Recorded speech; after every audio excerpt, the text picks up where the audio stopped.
गोली हानेको सरकारले मलाई गरेको अन्यायको कुनै हिसाब छैन। देशलाई र मधेसलाई गरेको हिसाब, त्यो अन्यायको हिसाब अब चाहिँ लिने हो। अब त्यो हिसाब हामी लिनेछौँ। मलाई कुनै परवाह छैन। मलाई विश्वास छ यतिका मूर्धन्य नेताहरू यहाँ उभिनु भएको छ। जनताको यति ठुलो साथ पाएपछि अब चिन्ता गर्न पर्दैन। अब देश समृद्धिको बाटोमा अगाडि बढ्नेछ, सामाजिक न्यायको बाटोमा अगाडि बढ्नेछ। उपस्थित आमा बुवा दाजुभाइ दिदीबहिनीहरू, मलाई धेरै अगाडि भन्नुहुन्थ्यो कसैले कि तपाईँ मधेस त्यति आउनुहुन्न, मधेसमा तपाईँहरूको त्यति धेरै सङ्गठन राम्रो छैन, मधेसमा तपाईँहरूको उपस्थिति कम छ भनेर धेरैले भन्नुहुन्थ्यो। उहाँहरू सबैलाई म एउटै जवाब दिन चाहन्छु, मधेसमा धेर आई व दुरुस्त आई। समान दाजुभाइ दिदीबहिनीहरूलाई म यहाँबाट के आश्वस्त गराउन चाहन्छु, के विश्वस्त गराउन चाहन्छु भने म उनीहरूको आलोचना गर्न आएको होइन, म उनीहरूको आलोचना गर्न पनि चाहन्न। जसलाई जनताले लखेटेर भगाए तिनको आलोचना गरिरहनु आवश्यक छैन।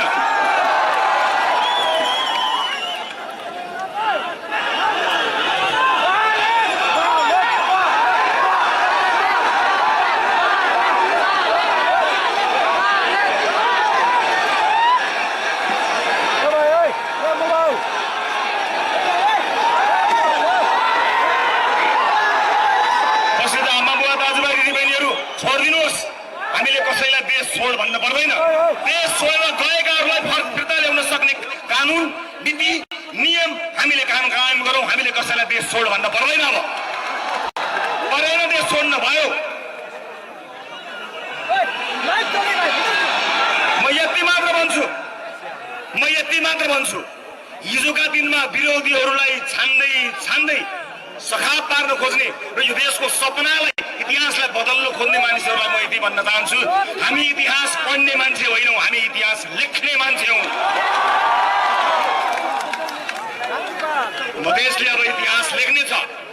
यहाँ धेरै मानिसहरूले कोही पहाडवादी भए, कोही हिमालवादी भए, कोही मधेसवादी भए। अब यहाँ कोही मधेसवादी छैन, अब नेपालवादी, सबै नेपालवादी। यो देश बन्छ भन्ने कुराको सपनाको बीजारोपण गर्नुहुने बालेन्द्र शाहले एउटा प्रशासकीय अधिकृत माग्दा पाएनन्। यिनीहरूको मान्छे राज्यका भित्तामा कोठा चोटामा भर्ता गर्दा यिनीहरूलाई लाज भएन, देशलाई हरितन्नम बनाउँदा लाज भएन।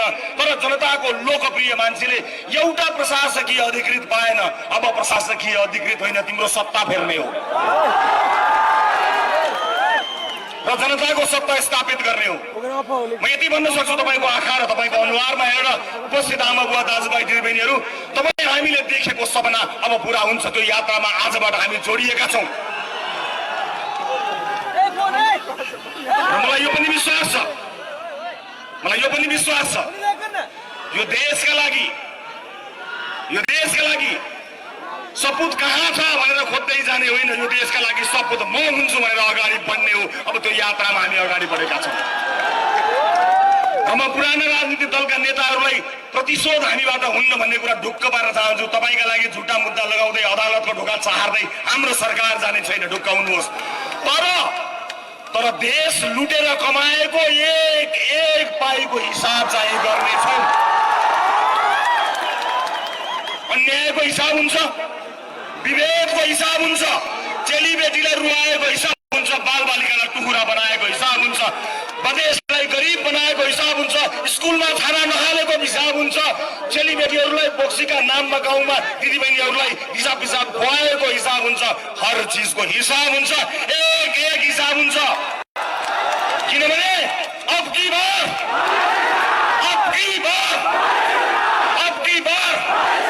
जय देश, जय मधेस, जय घण्टी।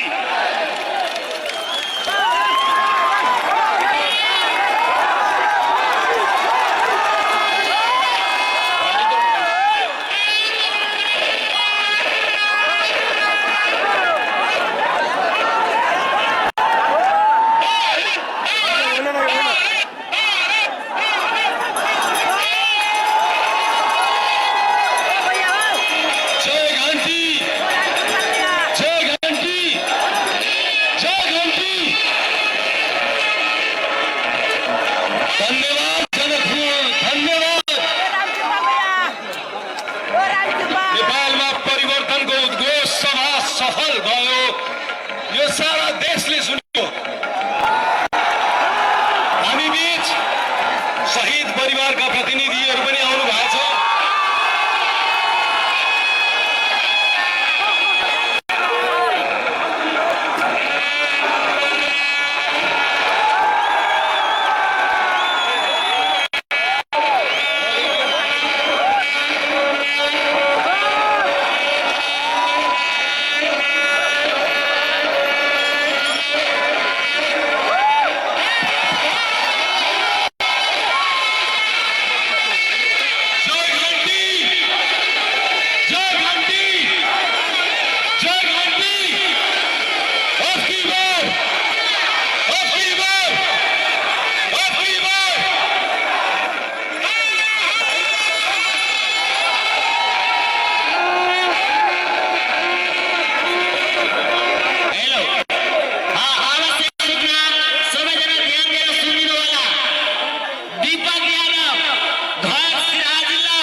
सहयोग गरिदिनको लागि सुरक्षाकर्मी र आयोजकका स्वयंसेवकहरूलाई अनुरोध गर्न चाहन्छु।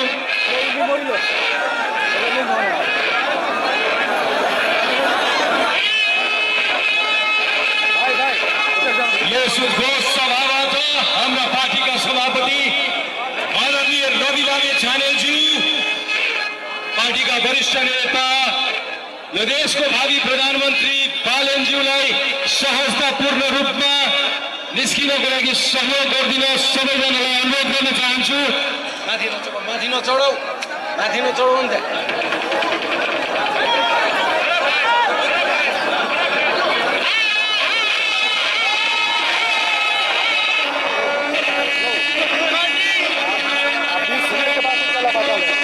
साथीहरू माथि नचढ्नुहोस्,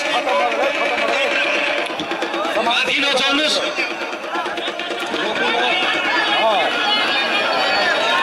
माथि नचढ्नुहोस्।